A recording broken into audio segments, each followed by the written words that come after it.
Okay, so this is a round 2 BBL. I did the first round. So usually when I'm doing a round 2 BBL, I'm changing. Hey Frankie, how you doing? Doing great. All right, good.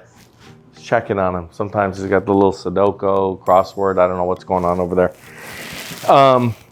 Okay, so usually when I do a round 2 BBL, it's done by someone. The round 1 is done by someone else, and it's usually a squared around. By that I mean usually patients have not had liposuction in the key area, and they haven't had much of a hip, and so they tend to be a little square and boxy. And so I like to come in and do lipo in the key area to get them rounder, and then add the hip and blend into the leg, and then I get the OG. That's always the goal. But with my patient, she's already had the OG, and so I want to show you what her result is here. Here she is not yet injected, okay? And here she is injected. And I put quite a bit in. And you can see by these hash marks here, this was her main area of concern. And it's not that I didn't try to fill this out last time. It's just that some of this fat here that we put in last time died. And so she was a little bit flatter here, and she didn't like it, and I didn't like it either. I mean, I think overall her shape is really pretty. So we're starting from a really good point. It's just that now on this side here, remember I have not injected here. Here this is nice and full. So that's all full. I gave her a little bit more hip, blended that into her leg, filled in this area here that was bothering her, that was a little bit flat. So I'm gonna do the same thing on this side. And then I also gave her a little bit more volume because she wanted a little bit more oomph. And so I gave her a little bit more volume. So I just wanted to show you, I'm gonna go ahead and do this now. Inject this left side, but I just wanted to show you the difference. Can you see that on the top one? That this is nice and full here, has a really pretty shape. This has a good shape here, but a little bit of flatness here.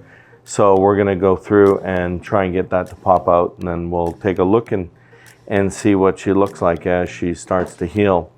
But that's always the goal, is to always get the shape. I'm happy with the shape I got with her in the first round. I think she looks nice, but sometimes the areas don't pop out as much as we want, or the fat doesn't survive. And so usually when I go in a second time, if it's, you know, my own patient, I know that I've already put fat here. This is standard for me to put fat here. So I know I would have done that. It didn't all survive. Some of it survived. But even if the patient is a little bit tight the first time, then getting some fat in there will kind of help to soften and loosen the skin. The fat is really good at softening tissue. I first realized that a long time ago when I did breast reconstruction for breast cancer, and I would put fat in after I did the reconstruction several times, and it really helped to soften tissue. And we saw that in even patients who had undergone radiation. You could go through and put fat in there, and it would really soften. So we know that fat is really good at doing that.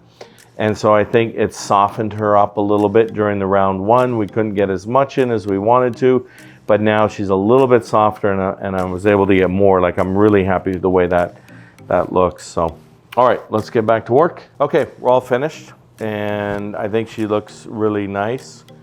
And these two areas here that were not filled in as much as she wanted to, I think they're now really filled in. You know, we'll have to see how she heals and how much fat and everything survives, but I put a lot of fat in on both sides. I think she's gonna still have a good long-term result. And it's just that shape. I mean, I just think that's just the most beautiful shape there is.